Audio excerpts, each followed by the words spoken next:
ಇನ್ನು ಲೋಕಸಭೆ ಕ್ಷೇತ್ರಗಳ ಮರು ವಿಂಗಡಣೆ ಆದಲ್ಲಿ ದಕ್ಷಿಣ ರಾಜ್ಯಗಳಿಗೆ ಅನ್ಯಾಯ ಆಗುತ್ತೆ ಅಂತಿರುವ Tamil Nadu CM M K Stalin ಇದೀಗ ಹೊಸ ಮಂತ್ರ ಪಠಿಸ್ತಾ ಇದ್ದಾರೆ. ಏನು ಅಂದ್ರೆ, ಪುನರ್ ವಿಂಗಡಣೆಯಿಂದ ನಷ್ಟ ಆಗಬಾರದು ಅಂದ್ರೆ ಹೊಸದಾಗಿ ಮದುವೆಯಾದ ಜೋಡಿಗಳು ತುರ್ತಾಗಿ ಮಕ್ಕಳನ್ನ ಇರಬೇಕು ಅಂತ ಕರೆ ಕೊಟ್ಬಿಟ್ಟಿದ್ದಾರೆ. ನಾಗಪಟ್ಟಣಂನಲ್ಲಿ ಮಾತಾಡಿದ ಸ್ಟಾಲಿನ್, ಈ ಹಿಂದೆ ಕುಟುಂಬ ನಿಯಂತ್ರಣದ ಕಡೆಗೆ ದೃಷ್ಟಿ ಹರಿಸಿದ್ವಿ, ಆದ್ರೆ ಈಗ ಪರಿಸ್ಥಿತಿ ಬದಲಾಗೋಗ್ಬಿಟ್ಟಿದೆ. ಜನಸಂಖ್ಯೆ ಹೆಚ್ಚಿಸಿಕೊಳ್ಬೇಕಾದಂತ ಅನಿವಾರ್ಯತೆ ಬಂದ್ಬಿಟ್ಟಿದೆ. ಅದಕ್ಕೆ ಹೊಸದಾಗಿ ಮದುವೆ ಆದವರು ಬೇಗ ಮಕ್ಕಳನ್ನು ಹುಟ್ಟಿಸಿ ಅವಕ್ಕೆ ತಮಿಳು ಹೆಸರುಗಳನ್ನು ಇಡಿ ಅಂತ ಕರೆ ಕೊಟ್ಟಿದ್ದಾರೆ. ಕ್ಷೇತ್ರಗಳ ಪುನರ್ ವಿಂಗಡಣೆ ಬಗ್ಗೆ ಚರ್ಚಿಸೋಕೆ ಸಿಎಂ ಸ್ಟಾಲಿನ್ ನಾಡಿದ್ದು ಸರ್ವಪಕ್ಷ ಸಭೆ ಕರೆದಿದ್ದಾರೆ.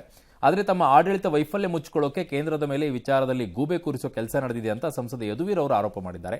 ಈ ಮಧ್ಯೆ ಉತ್ತರ ಭಾರತದಲ್ಲಿ ಮೂರನೇ ಭಾಷೆಯಾಗಿ ಯಾವ ಭಾಷೆಯನ್ನು ಕಲಿಸಲಾಗ್ತಾ ಇದೆ ಅಂತ ಕೇಂದ್ರವನ್ನ ಸಿಎಂ ಸ್ಟಾಲಿನ್ ಕೇಳಿರೋದು.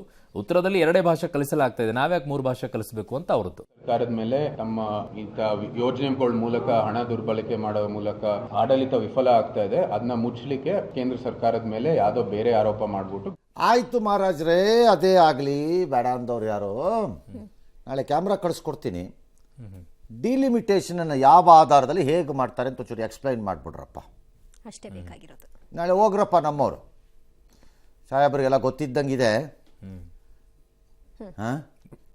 ಅಲ್ವಾ? ಮತ್ತು ಅವ್ರು ಹೇಳಿದ್ಮೇಲೆ ಅವ್ರು ಕೇಳಲೇಬೇಕಲ್ಲ. ಈಗ ಆ ಥರ ಏನೂ ಇಲ್ಲ. ನಾಳೆ ಹೋಗ್ಬಿಟ್ಟು ಒಂಚೂರು ಕ್ಯಾಮ್ರಾನ ಹಿಂಗೆ ಹಿಡೀರಿಪ್ಪ, ಅವ್ರು ಎಕ್ಸ್ಪ್ಲೈನ್ ಮಾಡಲಿ, ಹೇಗೆ ಮಾಡ್ತಾರೆ ನಾವು ಜನಕ್ಕೆ ತಲುಪಿಸೋಣ. ಅದಕ್ಕಿಂತ ಇನ್ನೊಂದು ಸೇವೆ ಇನ್ನೇನಿದೆ? ಆತಂಕ ಇದ್ದಿದ್ದೇ ಅದು. That is the problem. ಕ್ಲಾರಿಟಿಯನ್ನು ಕೊಡಲೇಬೇಕು ಕೇಂದ್ರ ಸರ್ಕಾರ ಎರಡರಲ್ಲಿ. ಡಿಲಿಮಿಟೇಷನ್ನು ಪಾಪ್ಯುಲೇಷನ್ ಆಧಾರವಾ ಅಲ್ಲವಾ, ಅದೇನೋ ಪ್ರೋರೇಟಾ ಅಂತೀರಿ, ಏನಂಗಂದ್ರೆ ಹೇಳಿ. ನಂಬರ್ 1. ನಂಬರ್ 2, ತಮಿಳ್ನಾಡಿಗೋ ಕರ್ನಾಟಕಕ್ಕೋ 28-39 ಇರೋದು ಅಷ್ಟೇ ಇರುತ್ತೆ, ಸರಿ. 80 ಇರೋ ಉತ್ತರ ಪ್ರದೇಶ 140ಕ್ಕೆ ಹೋಗತ್ತಾ ಹೋಗಲ್ವಾ ಹೇಳಿ.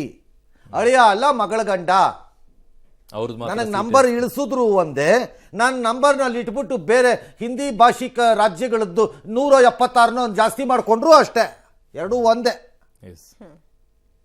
ಅದನ್ನು ಹೇಳಿ. ಅಥವಾ ಡಿಲಿಮಿಟೇಷನ್ ಅಂದರೆ ಸಂಖ್ಯೆಗಳ ವ್ಯತ್ಯಾಸ ಯಾವ ರಾಜ್ಯಕ್ಕೂ ಆಗಲ್ಲ, ಪ್ರದೇಶಗಳಲ್ಲಿ ಆಗಬಹುದು ಅಂತನಾರು ಹೇಳಿ. ಯಾವ್ದಾದ್ರು ಒಂದು ಹೇಳಿ. ಹೇಳೋವರೆಗೂ ಇದನ್ನು ಕೇಳೋದೆ. ಬಟ್ ಇವ್ರ ಲೆಕ್ಕದ ನೀವು ಹೇಳ್ಬಿಟ್ಟ ತಕ್ಷಣ ಮೋದಿ ದಕ್ಷಿಣ ಭಾರತ ಪ್ರೀತಿಸ್ತಾರೆ, ಅದಕ್ಕೆ ನೋಡ್ತಿದ್ದೀವಿ ಪ್ರೀತಿಸ್ತಿರೋದನ್ನ, ಬಟ್ ಸ್ಟಿಲ್ ಅವ್ರು ಪ್ರೀತಿಸ್ತಾರೆ ನೀವು ಹೇಳ್ಬಿಟ್ಟ ತಕ್ಷಣ ಹ್ಞೂ ಅನ್ಬಿಡ್ಬೇಕಾ?